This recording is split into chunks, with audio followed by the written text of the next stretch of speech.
Hi, I'm Carla Schaefer, Auntie's Beads designer, and I'm going to go over some watch face basics. How to change a watch battery, how to apply jump rings or split rings, and how to make interchangeable watch bands using elasticity and beading wire. I'm going to go over a list of supplies needed for this Carla cam, and what I'm going to be using for the elastic watch band is a 0.8 millimeter elasticity. I'm using an assortment of pewter beads and Swarovski crystal. I'm using a 6 millimeter and a 4 millimeter bicone, and also for the ends I'm going to be using a heart lobster clasp. Any lobster clasp will do, but for aesthetic reasons I like to use the heart clasp. And you will also need two 6 millimeter large hole spacer beads and GS hypo cement. For the beading wire watch band I'm also going to be using the heart lobster clasp. I'm going to be using an assortment of Bali beads and again crystals, Swarovski crystals. I'm going to be using a 4 millimeter and a 6 millimeter bicone and a cosmic bead. And of course you'll need watch faces, and that will be a watch face of your choice. For the watch battery, we carry a watch battery that does fit all the watch faces that we have online. And for jump rings, we have a variety. We either have a 6 millimeter split ring that will fit some watch faces. We also have triangular sterling silver jump rings, and we also have a plate jump ring that we also offer for the watch bands. For tools, you'll need chain nose, round nose pliers. You'll need a nipper tool, pair of beading tweezers, and a magical crimp forming tool. And you will also, for the watch battery, need a flat case blade. The first thing that we're going to do is show you how to change the watch battery in your watch face. And if you flip the watch over onto the back, you will find a notch or a slot in the casing, and this is where the blade will go in, and this is what we do to pop off the back. Brace it, put it down on your work surface, and just stick the blade up underneath there and just kind of twist it, kind of pull it up, and then the back will pop off. And then we want to remove the old battery, and I go ahead and use the tool just to kind of help me pop that out. And then all we're going to do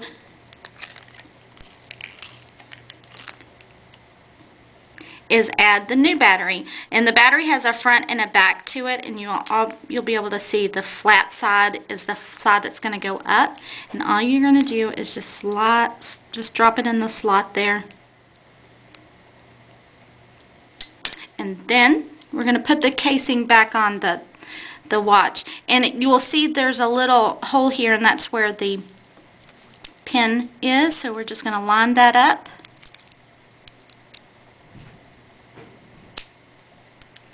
Set in there, snap it on, and we have now replaced our watch battery. The first jump ring I'm going to demonstrate is the triangle jump ring, and a certain kind of watch face will work better with this. This with a wide end on it, I would use the triangle, and also this one where it has a slot on it in the back like this, but I'm also going to use that. I'm going to use two pairs of pliers to open this jump ring, and you just want to move them away from each other. Slip it through the holes, and then again move it back, and at this time you may make an adjustment to the jump ring with your pliers. Again, I want you to use two pairs of pliers to open up these jump rings. This is just a round jump ring, and what I'm going to do again is I'm going to use two pairs of pliers and open the jump ring.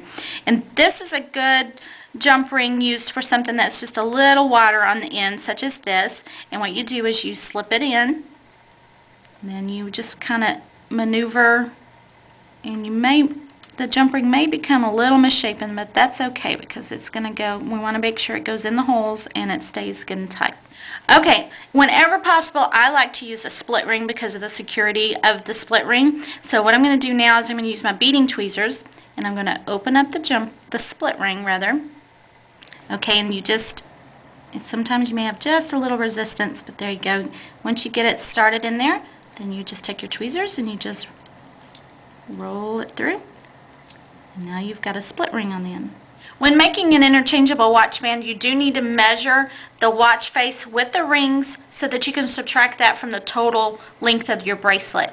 And the length of your bracelet depends on the preference of the wearer.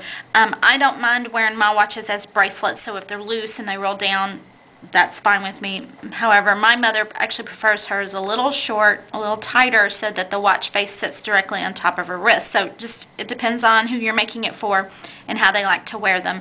So this is going to measure about 1.5 inches. So I know that I'm going to subtract 1.5 inches from the length of the bracelet. So I've already predetermined my pattern. You can lay things out on a beading board or on your bead mat to determine that. I've strung most of the watch bands already, and we will give you a close-up so you can see the pattern. So all I'm going to do is drop the last few beads on here. And the reason why I like to use the spacer bead, the large hole spacer bead, is so that we'll cover and hide our knots. And so what I'm going to do now is I'm going to take the clasp and I'm going to knot the elasticity around the clasp. And I'm going to do a surgeon's knot, which is like a square knot. Starts off like a square knot, but then on the next pass you will do this twice.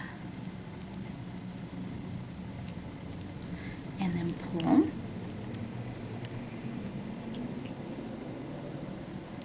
This makes a good sturdy knot. And the knot does, because I'm using the heavy elasticity, the knot does seem to be a little large, but when you slide all the beads down,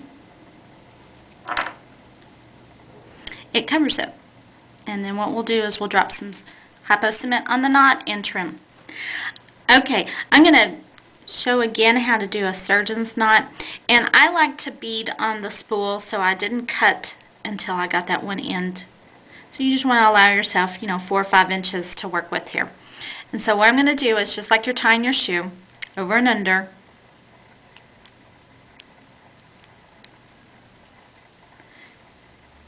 and then you'll be able to stretch it out a little bit. You want it to be taut, and then it's over and under again, but this time I go one more time. And then pull. And you want that to be a really nice tight knot.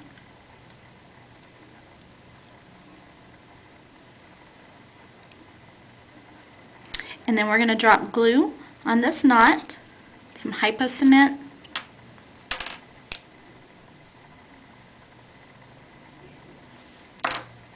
and then trim with your nipper tool. Okay, now I'm going to show you how to do the one with the beading wire, and I'm just going to drop the last few beads that I have here. And in this case, you don't necessarily need a spacer bead, because I'm going to use the magical crimp forming tool, which makes a nice little round bead out of the crimp. But there is also crimp covers and what have you that you can use if you prefer. So again, I'm going to be using the Heart Lobster clasp. I've got my 2x2 crimp bead on there. And I'm just going to run the wire back through the crimp. And again, we will show you the pattern for this in a close-up.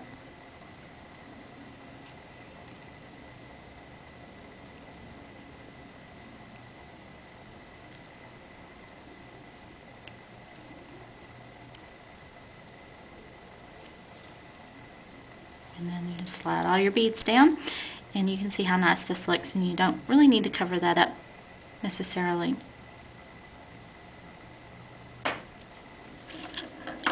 Okay, now I'm going to show you again how to use the magical crimp forming tool. And you just press it once, and it makes all 4 corners flat, kind of like a ravioli. And then you place it again on there. And you just rotate until you've created a round bead.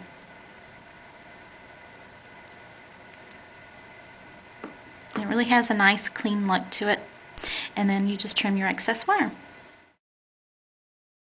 Okay, now that we've got our watch bands complete, I just want to show you how nice it is to be able to do this. And you can make a variety of watch bands and change them out anytime you want. And you just connects to the jump ring like that. And the reason why my mother likes the elastic is that she can clasp it and then just slip it on. With the beading wire, of course, it's a little more difficult.